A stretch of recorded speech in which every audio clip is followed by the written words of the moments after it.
DC Pulwama बसीउल हक चौधरी ने अवंतीपुरा सड़क हादसे में फौत होने वाले अफराद के लवाकिन को 1 लाख रुपए एक्सग्रेशिया देने का ऐलान किया है, जबकि शदीद जख्मी होने वाले अफराद के लिए 25,000 रुपए और मामूली जख्मियों को 10,000 रुपए एक्सग्रेशिया की रकम मंजूर की गई है।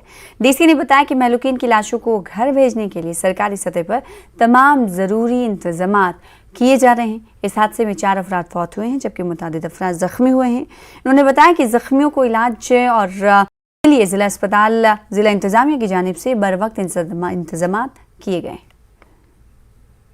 हुआ है। ये नेशनल हाईवे के ऊपर हुआ, अवंतीपुरा पुलिस डिस्ट्रिक्ट के अंदर जो है हुआ है। इसमें टोटल एक बस जो है वो जम्मू से श्रीनगर के लिए आ रही थी, जिसमें हमारे लेबरर्स थे। टोटल उसमें 36 के करीब थे, जिसमें से जो एक्सीडेंट सुबह लगभग 7:10 पे एक्सीडेंट हुआ और उसी के फ़ौरन बाद जो है उनको इवैक्यूएट किया गया हॉस्पिटल्स में डिफरेंट जगहों पे। अनफॉर्चुनेटली जिसमें 4 की जो है वो डेथ हो गई है और वो जो है 3 ज़िलों से बिहार में हैं, जैसे किशनगंज हो गया, कटिहार हो गया और वेस्ट चंपारण वहाँ से हैं। उसके बाद बाकी जो हमारे कुछ थे, जिसमें 5 जो हैं वो हमारे यहीं SDH पामपुर में थे, जिनको अभी डिस्चार्ज कर दिया गया है। उसके बाद 10 हमारे जो बोन जॉइंट हॉस्पिटल श्रीनगर में है वहाँ पे हैं एडमिटेड, और उसके बाद स्किम्स में हमारे 11, स्किम्स में 2 हैं और SMHS में जो है वो हमारे 11 हैं। तो इसी तरीके से बाकी जो ऑनरेबल LG साहब की जो डायरेक्शन है कि उसमें जो भी जितने भी इनके जो इसका इलाज होना चाहिए वो सारे इंतजाम जो हैं वो फुल तरीके से किए गए हैं। और बाकी जैसे इनको भेजने का खर्चा जो है वो सारा एडमिनिस्ट्रेशन उठा रही है, और उसमें ऑनरेबल LG साहब की डायरेक्शन है कि जो भी जिस तरीके से भी हम इनकी हेल्प कर सकते हैं वो सारी करनी। तो उसमें जितनी भी जिनकी डेथ हो गई है उनके लिए 1 लाख रुपया जो है वो मंजूर हुआ है, और जो क्रिटिकली इंजर्ड है उनके लिए 25,000।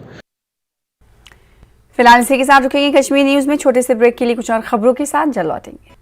गुरेज में वाटर टैक्स की अदायगी को लेकर तातुल अभी भी बना हुआ है। इलाके के सियासी लीडर निसार अहमद लोन ने आला हुकाम से मुतालबा किया है कि बकाया वाटर टैक्स को माफ किया जाए, क्योंकि लोगों को हर साल वक्त पर वाटर टैक्स की बिलें नहीं सौंपी गई और अब लोगों से एक साथ पिछले 10 सालों का वाटर टैक्स मांगा जा रहा है।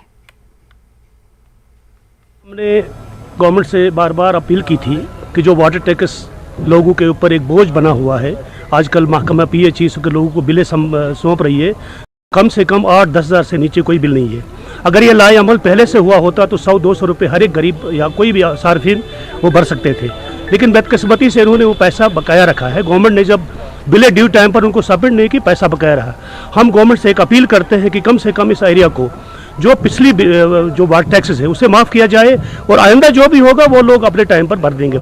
देखो, वाटर टैक्स का इशू जो है ये पिछली जो हुकूमत थी वहाँ पर, या पिछले जो वहाँ पर दौर इक़्तिदार में रहे हमारे लीडरों ने, उस वक्त लोग उसको ये आश्वासन दिलाया था कि हमने ये माफ़ किया हुआ है। अगर ये माफ़ किया हुआ है तो आज ये डिपार्टमेंट क्यों ये बिलें निकाल रहा है? अगर निकाल रहा है तो मेरे हिसाब से ये या तो उस वक्त के दौर इक़्तिदार वाले उस लीडर को पे करनी चाहिए, या उसकी गलती है या डिपार्टमेंट की गलती है। तो मैं LG एडमिनिस्ट्रेशन से गुजारिश करूँगा कि इस मुद्दे को आप संजीदगी से लेकर उन गरीब अवाम का फैसला किया जाए। तभी बचाओ आंदोलन के चेयरमैन और बीजेपी के सीनियर लीडर चंद्रमोहन